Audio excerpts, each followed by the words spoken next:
la discusión de fondo, desde el principio, es en torno a qué es precedente y qué no lo es. ¿Por qué?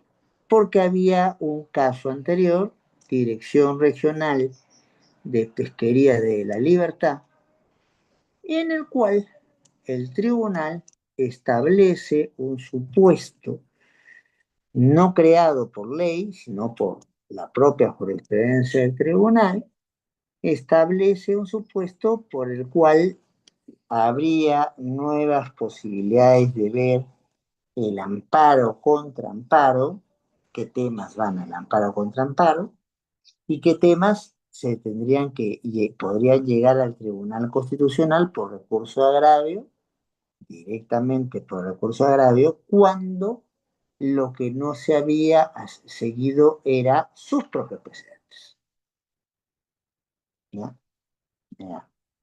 Entonces, no solamente había las causales recurso de agravio, sino que se sustituía uno. Yo podía haber ganado el caso, pero haber ganado el caso con una justificación distinta a la justificación de la que está detrás de un precedente. O sea, el precedente decía blanco y yo decía lo contrario, pero llegaba a la misma conclusión, aunque por un argumento absolutamente diferente. Entonces el tribunal de aquel entonces dijo, no, mis precedentes tengo que hacerlos cumplir y no me importa si te han dado la razón, si no te la han dado por de la cobertura del precedente, sino por otra, esa cuestión la tengo que ver yo, porque el dueño de los precedentes soy yo. Eso obliga al planteamiento de este caso, porque se genera un nuevo escenario de recurso de agravio en favor del precedente, y aquí tiene que haber una discusión sobre qué es un precedente, qué elementos tiene un precedente, para ver si ese caso de Dirección Regional de Pesquería de la Libertad era realmente un precedente o no. Y vamos a tener pues, dos posiciones muy marcadas. Muy bien. Hay un voto de mayoría y hay un voto de minoría. Yo les pedí que vieran básicamente los fundamentos del 5 al 8 y el 11 al 13 del voto de mayoría y los 11 primeros fundamentos del voto de minoría, que parecen mucho, pero son más cortitos que los fundamentos del otro, o sea que tampoco es para reclamar, ¿ya? Abrimos entonces la discusión que nos interesa aquí. ¿Aquí había un precedente o aquí había algo que en Dirección Regional de Pesquería de la Libertad o había algo que el voluntarismo que a veces tenemos en el escenario de la resolución de conflictos, sea jurisdiccional o no jurisdiccional, ocurre, ¿no? Queremos ser a la vez presidente de la Nación, alcaldesa de Cajamarca y gobernadora regional de Loreto, ¿ya? Y no se puede, ¿ya? Entonces, veamos qué dice la mayoría al respecto. ¿Aquí había un precedente o no había un precedente? Abro las intervenciones para quienes quieran hacerlo y acá hay incluso tres grupos que están en este caso, porque a diferencia de los otros dos, hay ni siquiera fundamento de voto, hay voto discrepante, hay voto en contra, hay voto singular. ¿Ya? Les escucho.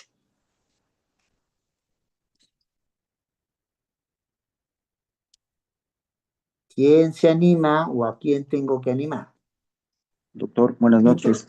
Buenas doctor, noches. si me permite.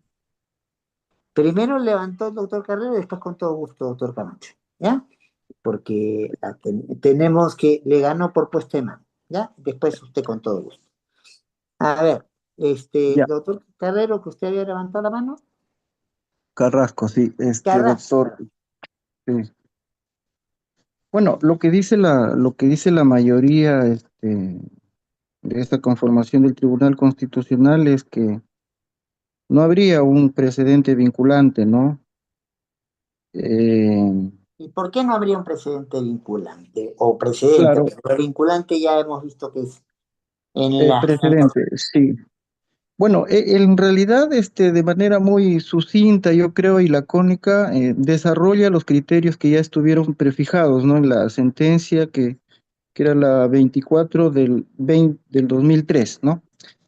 Y acá se fijaban, 5 criterios para ser considerados. Y el tribunal, desarrolla, como repito, todos y cada uno de estas reglas, de estas pautas. Y básicamente se concentra, yo creo, en esto, como usted señala, ¿no? Acá la duda, la confusión, si nos remontamos a nuestros ordenamientos, pues el anterior tenía una regulación, ¿no? Respecto al recurso de agravio constitucional, el que se decía las resoluciones denegatorias, ¿no? Y es allí donde se fijó el precedente para hacer un Volvamos, poco de... doctor Carrasco, un ratito Sí. a cuáles son, y han sido siempre, ¿Mm? los 5 presupuestos Sí, básicos. sí, no, yo creo que doy lectura para que se entienda, ¿no? La A ver, existencia de interpretaciones contradictorias, la comprobación de interpretaciones erróneas de alguna norma, pertinente al perteneciente, perdón, al bloque constitucional, de constitucionalidad, la necesidad de llenar un vacío legislativo, la corroboración de normas que sea susceptible de ser interpretadas de manera diversa y la necesidad de cambiar un precedente vinculante, ¿no? Estos son los criterios de como acuerdo, si el señalaba. tribunal dice que estos criterios no se cumplen, en este caso, Mm, ergo no tenemos un precedente. Que la mayoría. Y mm. cuéntenos un poco, para después dejar pasar al doctor Camacho y a alguna otra persona más que quiera intervenir, ¿por qué la mayoría dice que no se cumplen con estos criterios? Y comienza hablando del tema de interpretaciones contradictorias, ¿verdad? Efectivamente, no, claro, dice que el artículo 200, numeral correspondiente, así como el 18 del Código Derogado Procesal Constitucional, no daba lugar o mérito a interpretaciones contradictorias porque según ellos hay un texto que dice, que procede el recurso de agravio constitucional contra las resoluciones, denegatorias, ¿no? Lógicamente de segunda instancia. Y así sucesivamente con la misma, ¿no? Que tampoco hay Vamos interpretación con eso, errónea. no vaya tan ¿Ah? rápido. Primero Ya. que es el artículo 202, no es el 200, ¿ya? Por una Mm. precisión. Entonces, ¿qué implicaría que hubiesen posiciones contradictorias? Implicaría que habría alguien que antes de este caso hubiese discutido la posibilidad de plantear amparos contra sentencias estimatorias, pero que no cumplieran el precedente. ¿Eso existía o no existía? O todo el mundo entendía, como dice la norma, que solamente cabía el recurso agrario cuando hay denegatoria, improcedente, infundada, muy raro que sea inadmisible. Ya. ¿Cuál es la posición ahí? A ver, yo tengo una doble sensación, ¿no? Respecto a si había o no, si partimos de una lectura textual, evidentemente no la había, ¿no? Sin embargo, digamos, en la dogmática o la doctrina constitucional, yo considero que sí había alguna suerte de discusión, ¿no? Y tanto es así, y por eso es que en la sentencia correspondiente, pues en la 48-53 de 2004, ahí se dijo, ¿no? Que era precedente y justamente creo que Doctor Carrasco, sí. pues cuénteme y ¿Mm? cuéntenos dónde estaba antes de la 48-53, antes de Dirección Regional de Pesquería de la Libertad, había la oposición a que si yo gano el caso, pero no lo gano por lo que dice el presidente, tengo que ir al recurso agrario. No, ¿Sí no que la no? había, no la había. O sea, Entonces no textualmente he había, dicho, no había no, no interpretación. había, no, no, no había, no. Entonces no había interpretaciones contradictorias. claro, era un tema, como dije, dogmático, ¿no? Más que contradictorio y por el primer supuesto, evidentemente no. Pero ni siquiera dogmático, doctor. No había ni un Mm. solo texto que dijera del recurso agravio en favor del presidente. Ya. No había antes de la 48-53 ninguna mención. Eso fue creación heroica de un magistrado que convenció al resto de sus colegas para plantearlo. Entonces, no, cuando hay una interpretación contradictoria es porque hay unos que han escrito, han pensado o ya han resuelto de una manera distinta a la de otros en otra una situación. Volvamos al ejemplo del vaso. Usted, doctor Carrasco, lo ve medio lleno y yo lo veo medio vacío. Mm. Esa es una situación de contestaciones contradictorias.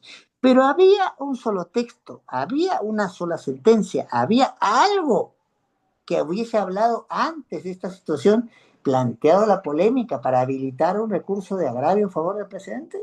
No, no la había, ¿no? No la había y justamente eso es lo que recalca la mayoría, ¿no? Dice, no, no ha citado siquiera un ejemplo para Así dar es, pie a que así conviertas es. en presente. Mm. Entonces, ahí hay un elemento por el cual la mayoría dice que esta sentencia será muy bonita y todo lo que quieran, pero no debió ser considerado un precedente y por eso Provías, entonces, no debió agarrarse del recurso de agravio en favor del presidente para discutir lo que le había resuelto en un caso concreto. Gracias, doctor Carrasco. Pasamos Usted, pasamos al doctor Camacho que había levantado también la mano. Hay otras causales de las. Acá el doctor Carrasco ha referido a una de las cinco, pero la mayoría no solo se pronuncia sobre una de las cinco, ¿verdad? Se pronuncia sobre algunas otras cosas más. ¿Qué es lo que dice la mayoría, doctor Camacho? A ver, doctor, se me fue el internet, justo no le pude, no pude entender Con, con bien su todo pregunta, pero gusto, bueno, con todo pero gusto le repito la pregunta. A ver, la mayoría dice, como siempre ha dicho el tribunal, que hay cinco elementos para poder aprobar un precedente o cambiar un precedente. ¿Mm? La mayoría se refiere a que en este caso no hay interpretaciones contradictorias, ¿verdad? Dice, a ver, muéstreme el texto, la sentencia, donde alguien haya defendido la posición de recurso de agravio en favor del presidente antes de la sentencia que estableció el recurso de agravio en favor del presidente. Ergo, no hay interpretaciones contradictorias. ¿Ya? Pero no es al único elemento para evaluar si hay precedente o no al cual se refiere el voto de mayoría, ¿verdad? Hay otros elementos. ¿Cuáles son? sí, doctor, el otro elemento, y que es también bastante polémico, ¿no?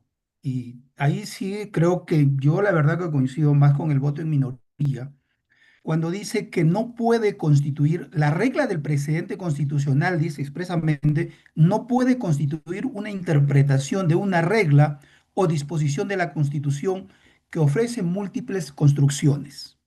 Eso es lo que dice expresamente los argumentos de la mayoría. Sin embargo, precisamente yo creo, doctor, que el precedente es precisamente que el Tribunal Constitucional le corresponde hacer una interpretación y como muy bien lo dice también en cuanto a los requisitos, cuando hay interpretaciones contradictorias, erróneas o unas interpretaciones diversas, ¿no? Sin embargo, el voto en mayoría pareciera que lo que pretende decir es que el Tribunal Constitucional no puede hacer una interpretación de una regla o de alguna disposición constitucional.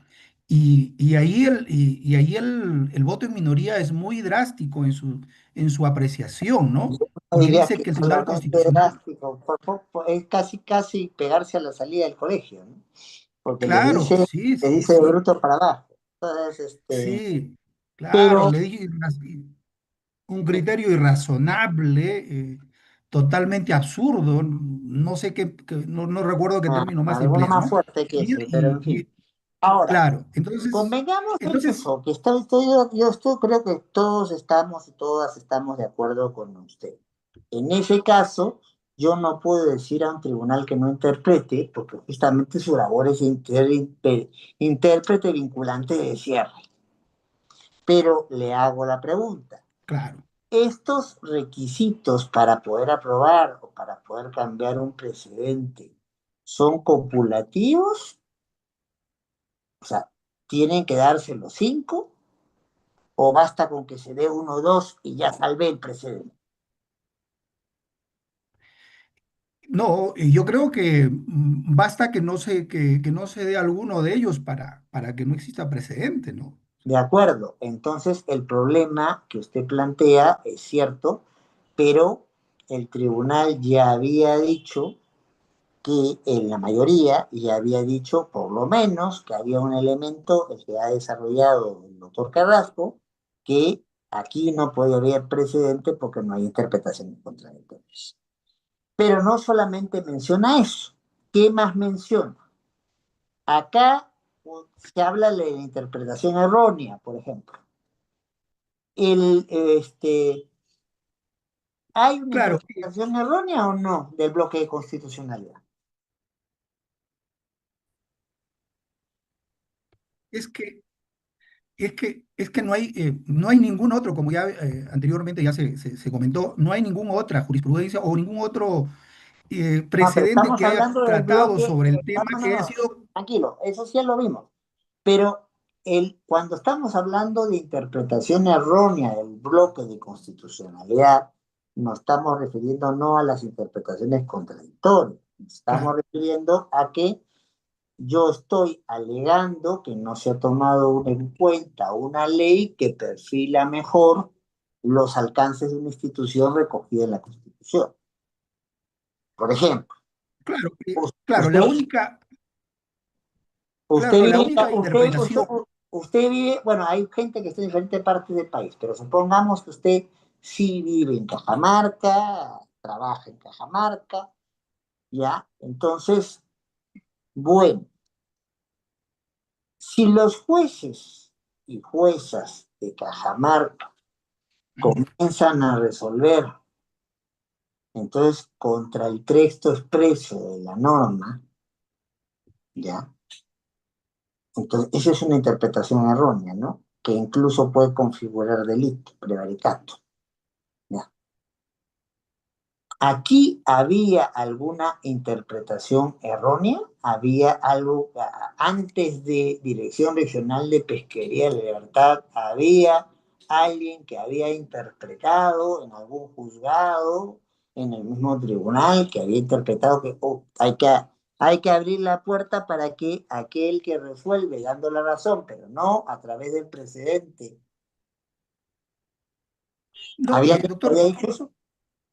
no existía definitivamente, porque yo creo que con una simple interpretación literal de la norma era suficiente para concluir que solamente el recurso de agravio constitucional procede contra aquellas sentencias desestimatorias, ¿no?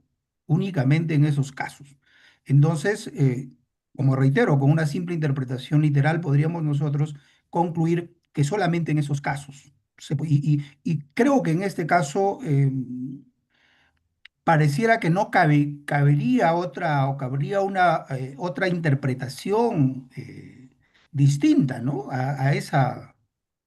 Al texto expreso de la Muy norma, bien, ¿no? muchas gracias. Es que eso es la posición de la mayoría y frente a eso, cuando veamos el voto minoría, no hay que decir. Punto. Ya.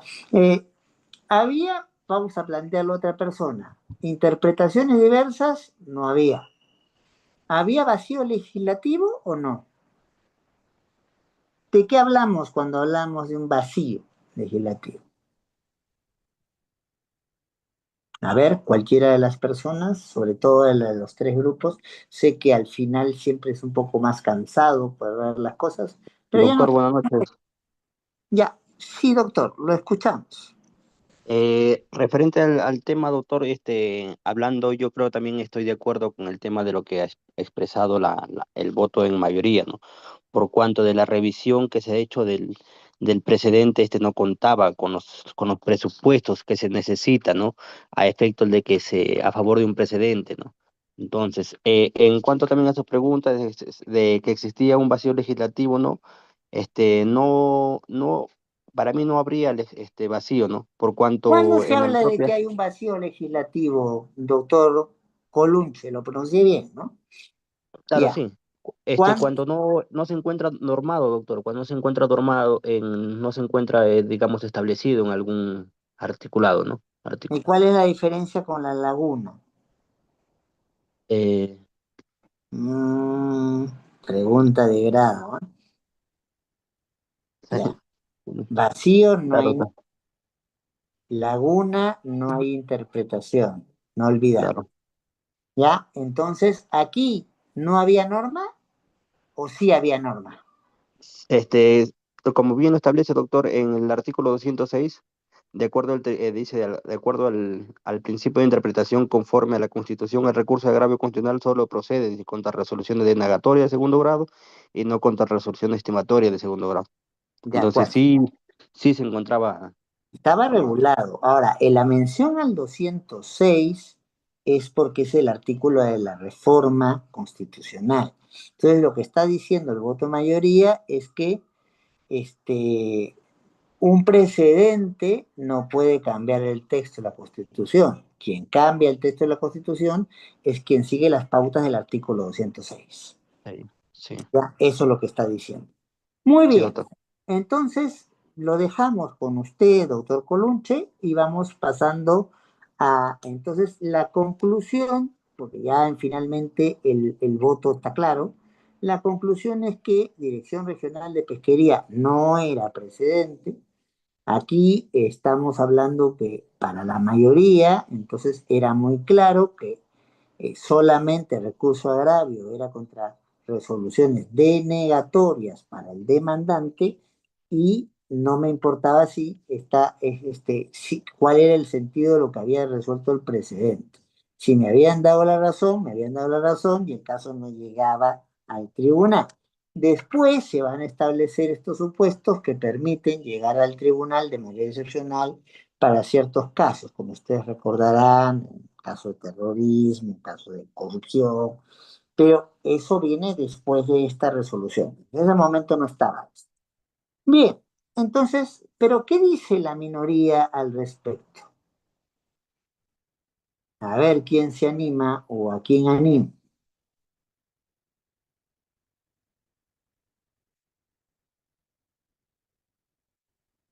De repente, después de hablar mucho, se me han puesto callados todos. A ver, ¿qué dice la minoría al respecto?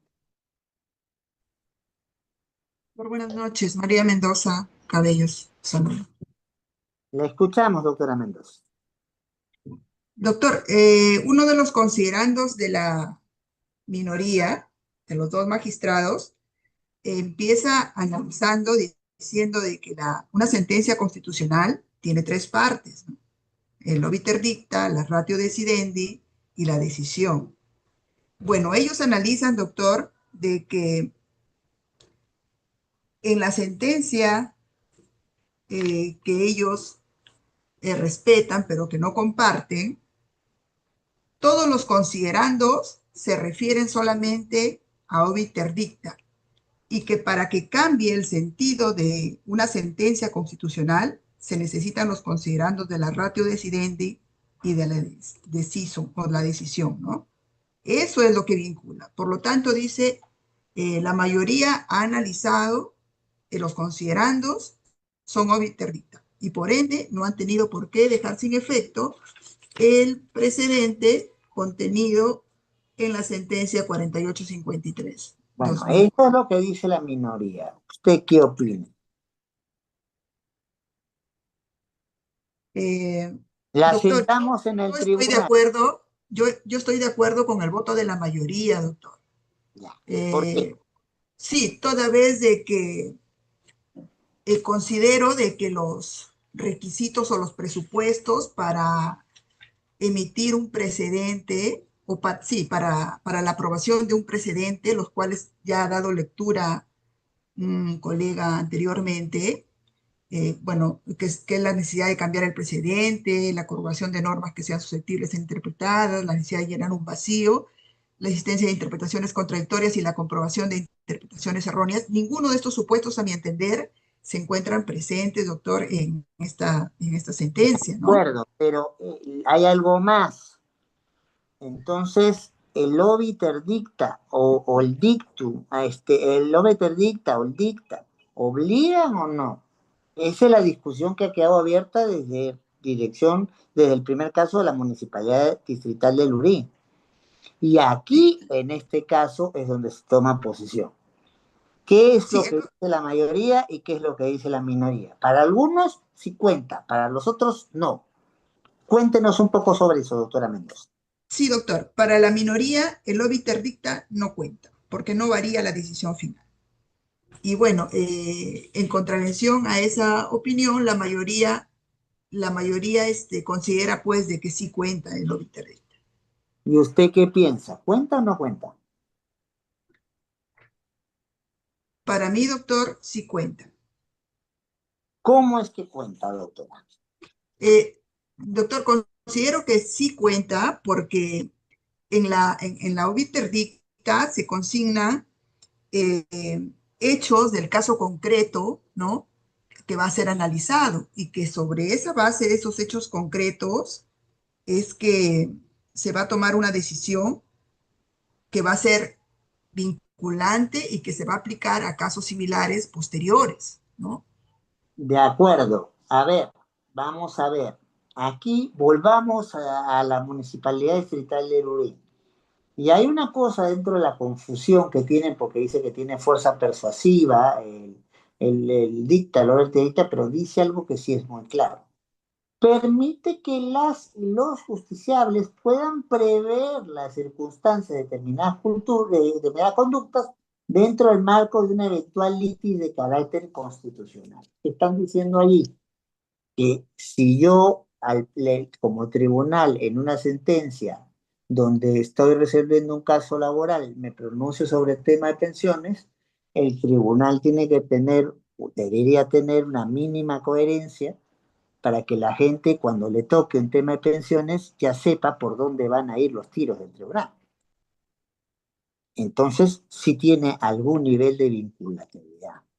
Eso es lo que está diciendo en el fondo la mayoría.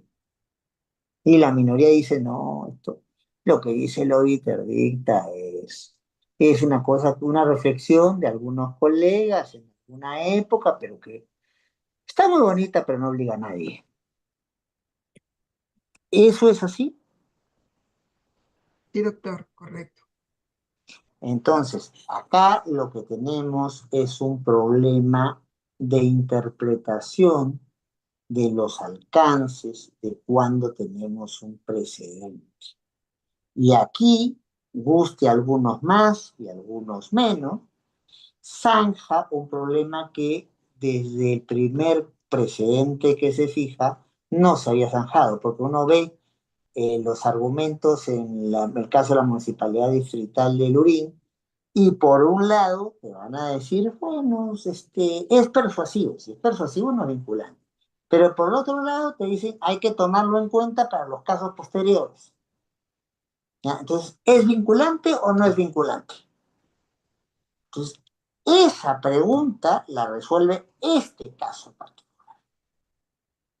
Y a partir de aquí, el tribunal, salvo que saque un criterio distinto, y no lo ha hecho, a partir de aquí, el tribunal tiene que tener cuidado de lo que dice, aunque no sea un tema central para resolver ese caso, porque ya fijó posición sobre otros temas. Y cuando esos otros temas sean discutidos al tribunal, el tribunal tendrá que dar explicaciones por qué el criterio que dijo antes que era verde, ahora dice que es morado. ¿Ya? Entonces, por eso es importante este caso. Entonces, el obiter dicta, como bien ha dicho su compañera, cuenta. Nos guste o no nos guste, cuenta.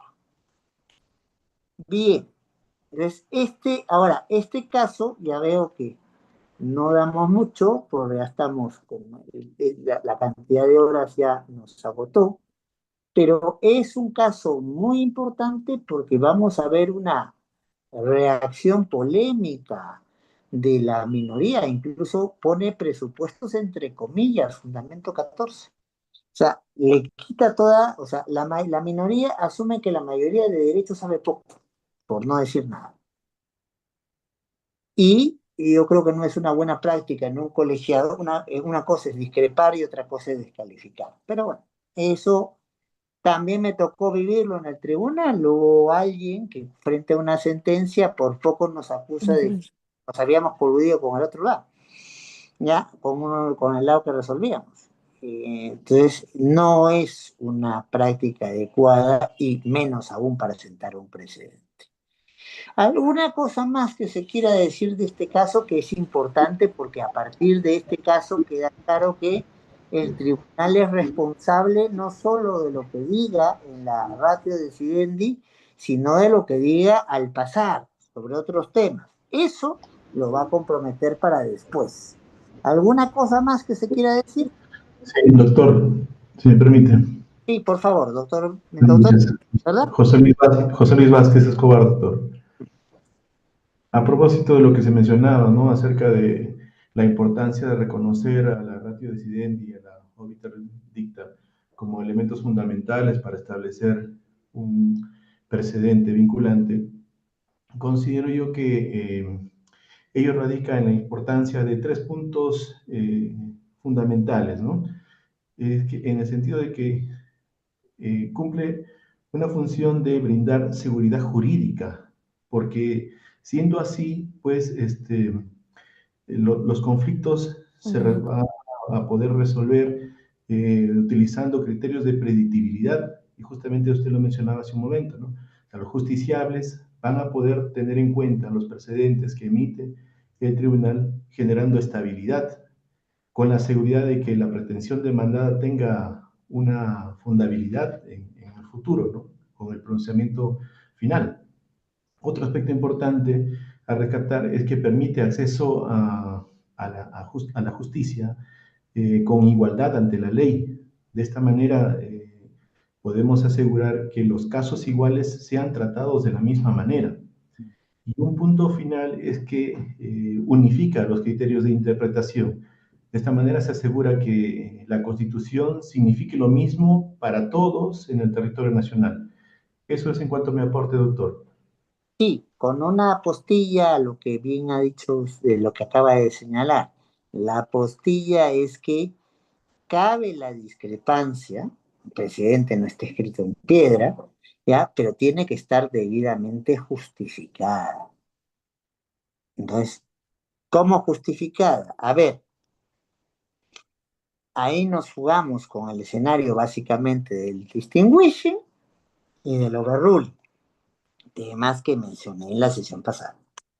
El distinguishing, ¿qué es? Decir que mi situación concreta no es igual a la situación que permitió fijar el precedente.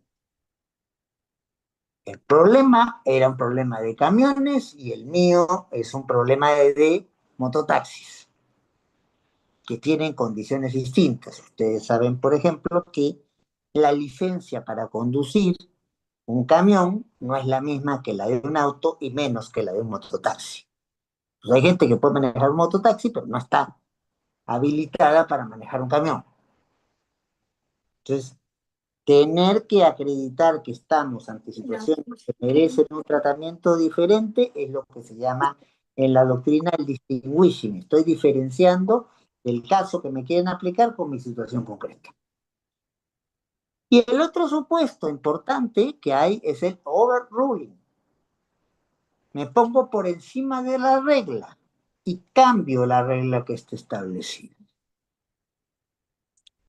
Ejemplo, el caso con Consorcio Requena, que ya se ha mencionado varias veces aquí. El tribunal, con una composición distinta, se da cuenta que el control difuso administrativo no va, ¿ya? Entonces, Yo fijé un precedente, pero yo como misma institución cambio el precedente. Otras situaciones que podrían darse es, por ejemplo, si ha cambiado la normativa que compromete al país. Si todo sale como está previsto, a partir de julio del próximo año tendremos un Congreso con 2 cámaras. Cámaras que tienen funciones divididas. Hay una serie de cosas que los diputados y las diputadas van a poder hacer, pero que en el Senado no se van a ver. Y viceversa. Ahora hay solo una cámara que lo ve absolutamente todo.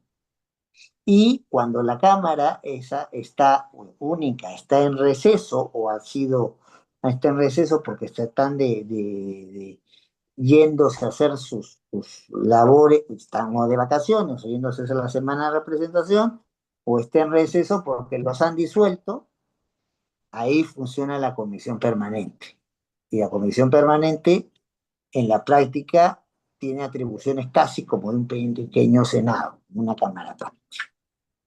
¿Ya? Porque no solo tiene funciones en épocas donde el Congreso está en receso, tiene algunas funciones que son permanentes para la comisión permanente.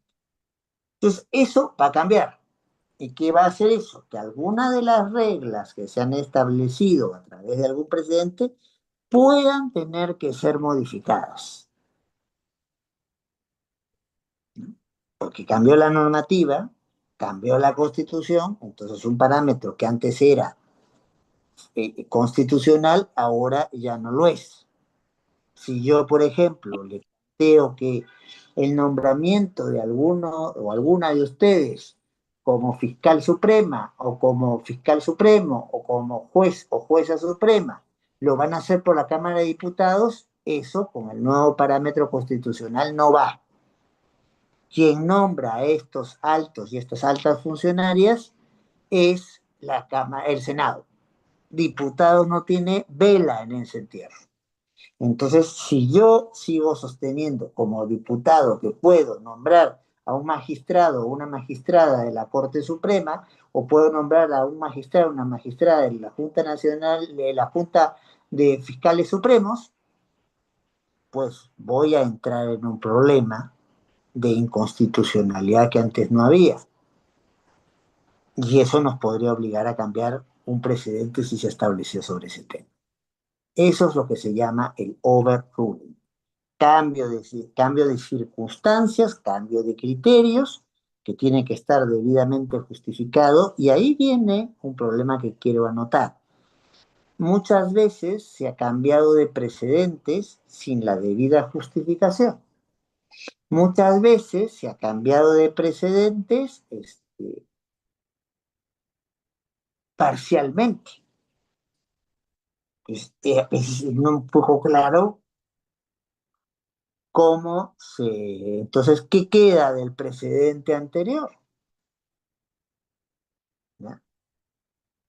Y muchas veces se han aprobado precedentes, como van a verlo ustedes, porque es el tema de la próxima clase, precedentes que en rigor nunca debieron haber sido considerados precedentes porque no se cumple con los requisitos. Cuando en alguna época hasta a las salas, no al pleno, se le permite armar un precedente. Y todos sabemos que hay una votación obligatoria que rebasa el número de miembros de una sala, que son solamente 3 personas. Igual se precedente. Todos sabemos que la norma dice, ¿ya? La norma dice que entonces el precedente tiene que estar establecido, o sea, tiene que decirse que parte de la sentencia en cuestión va a constituir precedente. Pero tenemos alguna sentencia, como el caso Polonia Colca, donde en ninguna parte, si alguien me comprueba, entonces le pongo 20 en el curso, ¿ya? Si alguien me comprueba que en alguna parte de Apolonia Colca, la propia sentencia, dice, constituye precedente esto, se acabó el curso y tiene su 20. ¿Ya? No quiere decir que ustedes no puedan tener un 20. ¿Ya? Pero no hay, pues, en Apolonia Colca nunca se dice qué parte de la sentencia es precedente. Es en un fallo posterior, el de la Dirección Regional de Pesquería y la Libertad, donde se, oye, por si acaso, Apolonia Colca es precedente, ¿eh?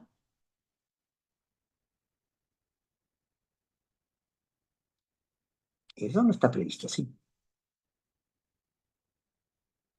Y por eso muchos años, porque Apolonia Colca es qué puedo revisar a través del amparo y eventualmente del habeas corpus de una resolución judicial.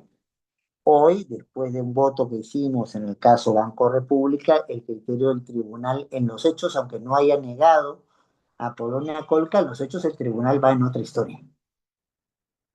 ¿Por qué? Porque en rigor no teníamos un precedente con Polonia Colca. En ninguna parte de Polonia Colca dice qué parte de la sentencia es precedente. Bien, vamos terminando. ¿Qué es lo que quiero? Porque tienen de aquí hasta el sábado para hacer una bonita expectativa. Somos más de 50 en la clase. Tenemos 7 grupos. Los últimos 3 han estado más callados que los anteriores. Entiendo que por la cuestión del horario ya el cansancio agota. Pero les cuento algo. Doctor, Si hay algo ¿me permite participar, doctor Eloy? con todo gusto, claro. Las participaciones siempre son bienvenidas. Doctor Carrasco. Bien, gracias, doctor. Yo soy el doctor Luis Carrasco, un colega que también tenía mi mismo apellido. Sí. Sí, doctor, la situación que dentro de este marco del pronunciamiento de las nuevas reglas procesales, yo no sé hasta qué punto, si hablamos de reglas procesales, eh, podríamos admitir en de alguna manera o entender el argumento del voto minoritario cuando dice, bueno, pero finalmente se está atentando contra la economía procesal. O sea, la idea es, ya, perfecto, establecemos nuevas reglas procesales, un precedente procesal, dentro de la idea de que la tendencia del Tribunal Constitucional siempre ha sido tempus rei actum. Normas procesales rigen al tiempo de realización del acto. Ahora se moligera esto diciendo, bueno, en la medida, va a regir en la medida en que, le hace el matiz, en la medida en que no se le perjudique. Pero ahí viene el tema, no se le perjudica con un mayor tiempo procesal, con la afectación de la economía procesal. O sea, no es que yo esté en desacuerdo con las nuevas reglas vinculantes, sino con este aspecto puntual. De pronto, la regla vinculante o el presente vinculante no debió abordar esto de indicar de que se dejan sin efecto los concesorios para que se deje abierto el derecho, a salvo el derecho de que inicien una nueva demanda, como que diciéndoles vuelvan a cero. Esto es conducente, compatible con la defensa y protección de derechos. ¿Podríamos decir de que esta regla optimiza los derechos fundamentales? Esa es la reflexión que yo quería ponerla a consideración, Voy a estimado hacer doctor algún Espinosa. gustoso comentario al respecto que va a tener que ser muy conciso porque ya me han indicado de la organización que ya nos falta muy poco tiempo. A ver, ¿cómo planteamos esto, doctor Carrasco, amigos, amigas? El tema es el siguiente. En el Estado constitucional nadie puede hacerlo absolutamente todo. En el Estado constitucional, una de las bases es que hay una distribución del poder, que se traduce en que cada quien tiene sus propias competencias o que puedes tener competencias compartidas con otra institución, casi siempre en un Estado como el nuestro, que es un Estado unitario descentralizado, la competencia del diseño va a quedar para el órgano nacional y la competencia de la ejecución para el órgano subnacional, sea municipio, sea región. Entonces, una cosa es la buena voluntad y el hiperactivismo, y otra cosa es lo que el ordenamiento jurídico te permite hacer. Volvamos a la reflexión que hizo alguno de sus compañeros hace un rato. Soy fiscal, encuentro leyes que me parecen que son una barbaridad, pero yo no tengo la habilitación para declarar la inconstitucionalidad de esas leyes sin aplicarlas para el caso concreto que me plantean. A lo más, eleo mi posición a algún juez o alguna jueza y trato de convencerlo para que ellos o ellas ejerzan el control. Entonces, ¿qué pasa? Al habilitar un supuesto que no está previsto en la Constitución y no se desprende de la Constitución, estamos creando problemas de constitucionalidad. ¿Por qué? Porque si se dan cuenta, el diseño es muy claro. Solamente el Tribunal Constitucional actúa en recurso de agravio, que es un recurso excepcional, para abrirle la puerta a quien cree que ha visto perjudicados sus derechos y no ha sido atendido en la judicatura ordinaria. Punto. Los otros casos quedan en el Poder Judicial. Nos guste o no nos guste la resolución del Poder Judicial. El diseño constitucional es ese. Entonces, tendría que haber una reforma de la Constitución para pervertir otras coberturas. Y no lo ha habido esa reforma constitucional. Lo más que ha habido es que señalar que, tomando en cuenta ciertos tratados que ha firmado el Perú, tenemos que hacer una actitud, digamos, más comprometida de seguimiento a 3 supuestos que permitirían entonces, en ese caso, que aun cuando se me daba la razón, pueda, básicamente el Ministerio Público lo hace todo el tiempo, llevar el caso a el Tribunal Constitucional. ¿Ya? Entonces, ¿qué pasa?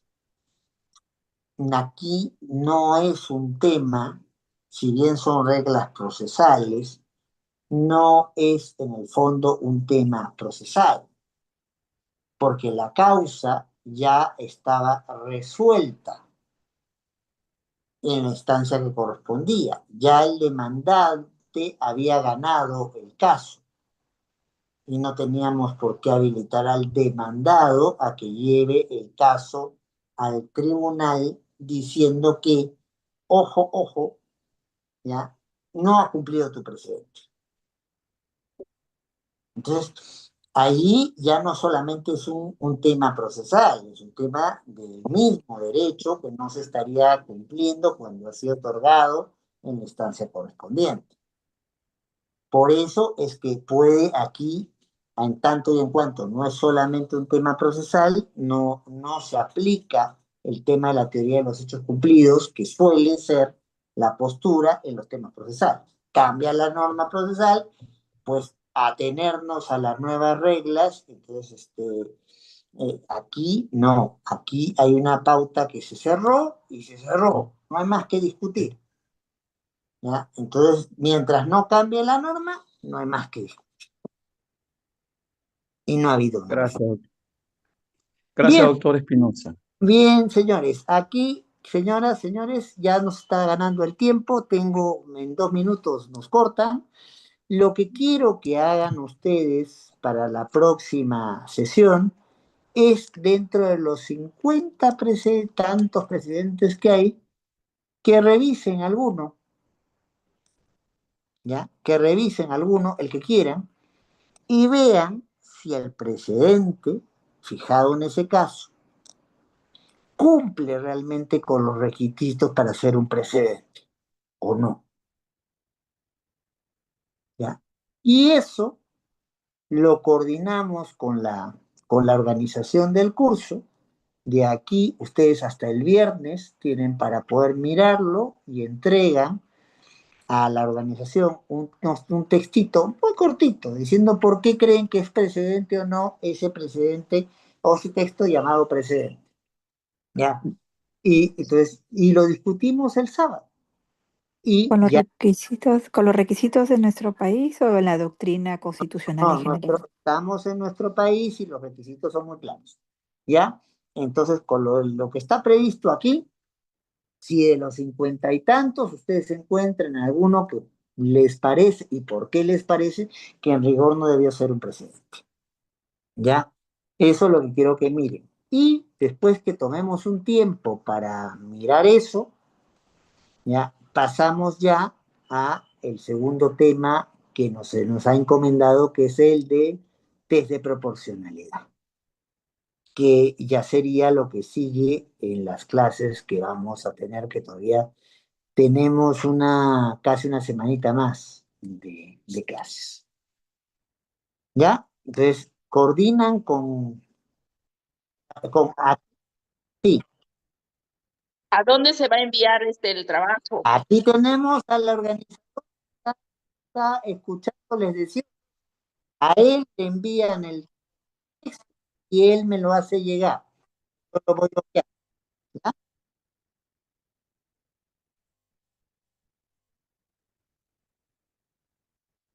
Ustedes buscan, están en contacto.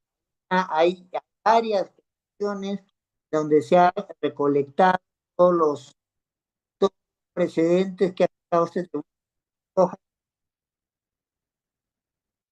Disculpe, doctor, una duda. El trabajo es por escrito, entonces, ¿no? Sí, 4 líneas, tampoco un peso.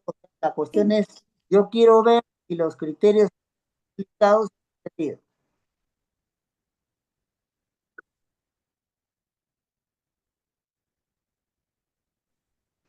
Yo preferiría que sea de manera personal, porque ya he visto que ya el cansancio, entonces de las cosas de todos los, no ha habido, siendo el caso más complejo de los tres, no ha habido tantas intervenciones como los anteriores. Entonces, para que estemos en igualdad de condiciones, prefiero 4 líneas que el silencio de algunas personas que ya por diferentes factores no han podido o no han querido intervenir. ¿Ya? Entonces, mejor por escrito. ¿Lo coordina usted, doctor? ¿Máximo una hoja? Sí, ¿Hay sí, un tope de hojas para el desarrollo de este trabajo? no hay tope. Ni mínimo ni máximo. Lo que The yo recording quiero, has stopped. bueno, ya nos cortaron. Ya nos cortaron. A ver, sí, Gracias, doctor. Gracias a todos. gracias. Gracias. Parece que el doctor dijo 4 líneas. Gracias, doctor. Doctor Sí, Godoy, muchas corto, gracias. directo y que se el asunto. Gracias. Nos vemos. Gracias. Gracias, doctor. Gracias, doctor. Gracias. Gracias, Doc. Gracias, doctor. Gracias. Buenas noches. Buen día.